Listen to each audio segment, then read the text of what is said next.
今次就同大家分享喺日本留學同埋生活嘅10個小貼士。想去日本留學或者已經到咗日本嘅你，記得唔好錯過今集啦！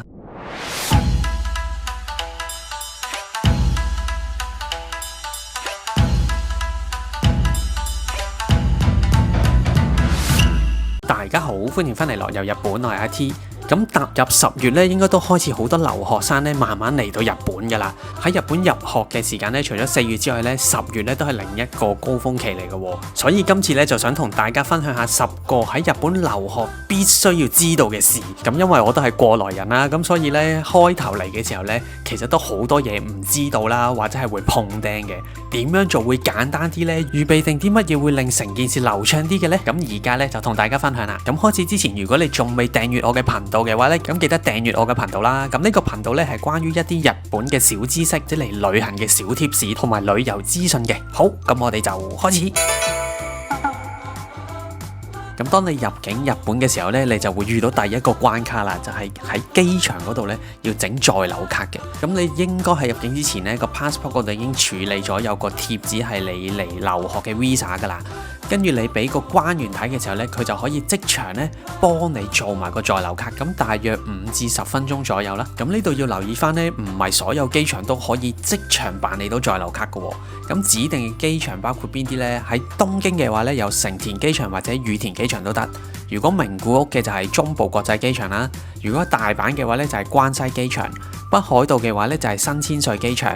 如果係山陰山陽地區咧就係廣島機場。而喺九州咧就係福岡機場嘅。咁我建議大家咧最好都喺呢啲指定嘅機場嗰度入境咧，即刻搞埋在留卡係方便好多噶。點解呢？因為其實佢只係需要5至10分鐘左右啦，你俾晒啲文件佢咧，咁已經搞掂噶啦。咁佢即刻會出到一張在留卡俾你，你可以即時攞到實體嗰張卡噶啦。如果唔係咧，入境嘅時候咧，佢就會幫你吸個印仔啦，就話第二日咧先至再幫你處理個在留卡嘅。咁第二日嘅意思咧，係你自己咧要去你居住嘅地方嘅出入國管理局嗰度去申請啊。咁而嗰啲管理局咧係唔係淨係處理呢樣嘢嘅，所以你去到咧，你係要等好耐咯，可能要等1至2個鐘，視乎翻嗰段時間多唔多人去處理。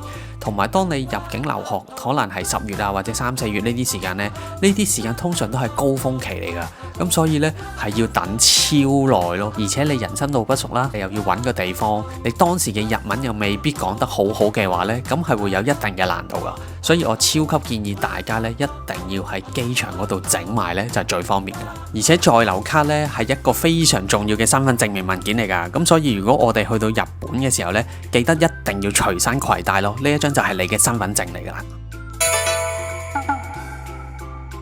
如果你係有諗住嚟到日本讀書嘅時候，亦都做兼職打工嘅話呢，咁記得嚟之前呢，要填一張叫做資格外活動許可嘅表格喎。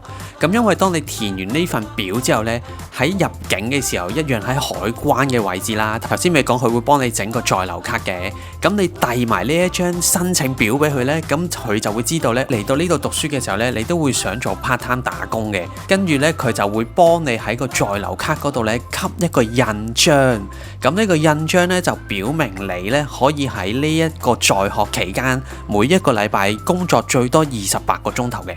咁記得咧唔可以超過28個鐘頭噶，如果唔係咧就係犯法噶啦。而且你去做 part time 嘅公司咧，其實都要睇你有冇呢個印章噶。如果你冇申請咧，你係唔可以打工嘅。咁當然啦，你申請咗都唔一定要打工嘅。咁所以咧有備無患咧，我就建議大家咧填咗呢個表，申請咗先。當你想做 part time 嘅時候，你隨時都可以做啊嘛。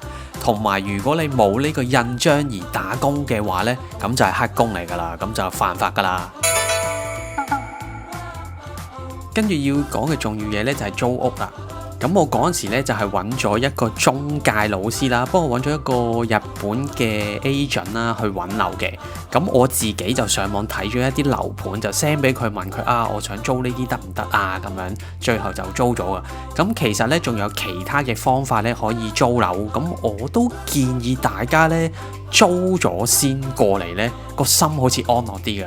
因為如果你嚟到先租呢，一嚟又好似好趕急啦，二嚟呢，因為你14日之內呢，一定要揾到一個地址啊，咁一陣會再講。咁但係個唔好處呢，就係你冇得睇個實景啦，你唔知個環境係點啦，你唔知間屋同啲相係咪真係一樣啦，咁所以就有個風險喺度咯。咁我呢度就總括咗4大類啦。第一樣呢，就係學校嘅宿舍啦。咁如果你係讀大學嗰啲呢，其實佢有機會有 hall 俾你噶嘛。咁你可以申請呢住大學嘅宿舍嘅。咁呢啲大學宿舍呢，通常個價錢就低啲啦，同埋呢你可以識到唔同嘅同學仔咯。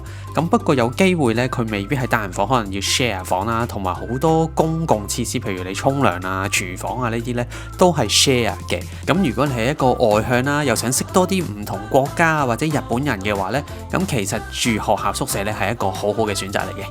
第二樣呢，就係私人宿舍啦。咁私人宿舍呢，就通常設施會齊全啲啦，咁會有啲基本嘅家具啊，有機會有埋啲免費 WiFi 提供俾你嘅。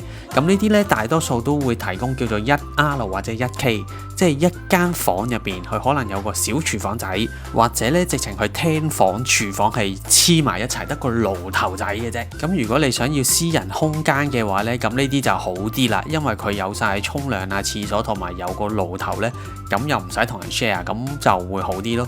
不過相對地就可能貴多啲啲，不過佢都係算比較平嘅啦。咁大家要留意翻喎，呢啲學校宿舍或者私人宿舍呢，佢會唔會特別有啲唔同嘅規矩或者係門禁？你要幾多點之前翻屋企喎？咁呢啲呢，租之前都一定要問清楚啊。跟住第三種呢，就係私人公寓啦，咁你就可以自己出去揾一啲中介去租屋嘅。咁情況就好似你喺香港想去租屋一樣嘅啫，揾咗地產代理咁樣去幫你睇下你有冇啲合適嘅屋啦。咁相對地咧，呢啲你可以揾細 size 1R1K 又得，揾大啲嘅 1LDK 都得嘅，即係一房兩廳啊呢啲咁樣都可以揾得到。不過相對地呢個租金就會貴啲啦，同埋呢你有機會要俾嗰啲咩敷金啊、禮金啊呢啲額外嘅費用，咁所以個成本呢就會高好多嘅。咁如果你係長期留喺度，諗住之後繼續留喺日本居住或者係移居嘅話呢，咁你都可以選擇呢一啲嘅，因為個居住質素會好啲啦。但係個唔好處就係佢係唔會提供任何家具喺入邊嘅，所以你係乜都要自己買咯。佢係清水樓咁樣噶，有機會有啲呢會有冷氣機或者係煮食爐俾你，但係其他嗰啲咩洗衣機啊、牀啊，連個牀架都冇噶喎。跟住好多家私電器全部你都要自己買，咁所以變咗呢一個係另一個生活成本嚟嘅。最後一樣呢，有啲人就會中意結識唔同國家嘅朋友啦，或者係其他外國人咁樣啦，咁呢就會選擇住 share house。咁 share house 呢都唔一定平啲嘅喎，不過呢佢係一個多人合住嘅形式咁樣啦，所以會學到其他唔同人嘅文化同埋國家嘅事咁樣啦。咁但係亦都要留意翻啦，佢都係一個 share 嘅形式啊嘛，咁所以嗰啲廚房啊、廁所啊呢啲呢，全部都係 share 噶。如果你係有潔癖或者你需要私人空間嘅話呢，咁呢一個 share house 就未必適合你啦。咁頭先都有講過啦，14日之內呢，你一定要去做一個住址登記嘅。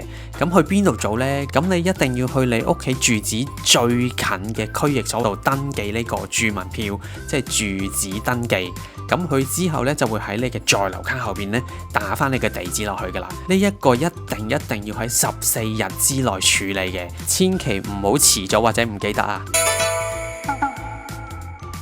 咁你啱啱喺市役所嗰度登記完地址之後呢，其實你可以順便申請埋呢一個國民健康保險嘅喎。不過記得呢，日本佢哋處理啲嘢呢係要一樣還一樣嘅，所以呢，你係唔可以同一時間，你係要整完嗰個之後，你再去攞飛申請呢個國民健康保險嘅。咁因為佢個 counter 都係分開㗎，咁所以你就要分開處理啦。咁呢個國民健康保險呢，就算你留學1年都好啦，咁都係一定要加入㗎。而且呢，佢係會享有睇醫生嘅時候個醫療費用呢有70% 減免㗎。咁所以呢，你淨係俾30%嘅錢嘅啫。保險嘅費用每個月要俾幾多呢？咁因為留學生冇收入嘅話呢，個費用係比較低嘅。咁而唔同嘅縣呢，其實個收費有機會都唔同啊。以我自己為例呢，咁我就大約1400 yen 左右一個月啦。咁唔同嘅年紀啊，亦都會有唔同嘅收費嘅。咁呢個1400-2000 yen 左右就參考翻啦。跟住第5點咧就係申請一個叫做 My Number Card 嘅嘢啦。咁呢個係咩嚟嘅呢？ My Number Card 咧都係近年喺日本推出㗎。咁佢係一個日本最具法律效力嘅身份證明文件之一嚟嘅。咁可以用喺一啲銀行申請啊、報稅啊、健康保險啊呢啲嘅用途。咁佢其實咧簡單啲嚟講就係一張智能身份證咁樣啦。咁因為喺日本咧，其實佢哋本身係冇一張身份證㗎，只不過係我哋外國人嚟日本居住或者係在留期間啦，先至會有一個叫做在留卡嘅啫。咁日本政府咧都好想啲日本人咧開呢張 My Number 卡嘅。咁我哋外國人咧其實都可以開呢張 My Number 卡。咁個情況就類似係一張在留卡咁啦。當然啦，在留卡係最重要嘅。呢個 My Number 卡呢，我點解建議大家申請呢？係因為好多政府嘅電子服務啦，或者係唔同機構呢，佢都要透過 My Number 卡入邊嘅晶片呢，先至可以做得到噶。你得在留卡呢，有機會係做唔到啊！而且喺日本最大最方便嘅其中一個電子支付系統呢，就叫做 PayPay。咁佢就類似香港嘅 PayMe 咁樣噶。好多時你食嘢啊、買嘢啊，甚至係搭車呢，你都可以用 PayPay 嚟俾錢噶喎，就超級方便。如果你冇嘅話，你就要不停要俾現金啊，找好多散紙啊，咁就好麻煩噶啦。咁而申請 PayPay，佢第一個條件就係你一定要有 My Number 卡。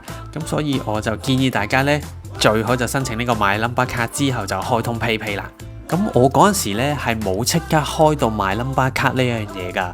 咁因為當時咧我喺區役所登記完資料之後咧，咁我就收到一封信啦，入邊咧就有我嘅 My Number， 即係個人番號啦。咁佢就話俾我聽咧，你可以再上網處理申請嘅。咁或者大家已經喺區役所嘅時候咧，試下問下啲職員可唔可以一次過申請埋，咁就可能會簡單啲啦。不過當你申請完之後咧，你都唔係即刻攞到呢一張 My Number 卡㗎，都要等幾個禮拜或者1-2個月時間咧，先至可以攞得到嘅。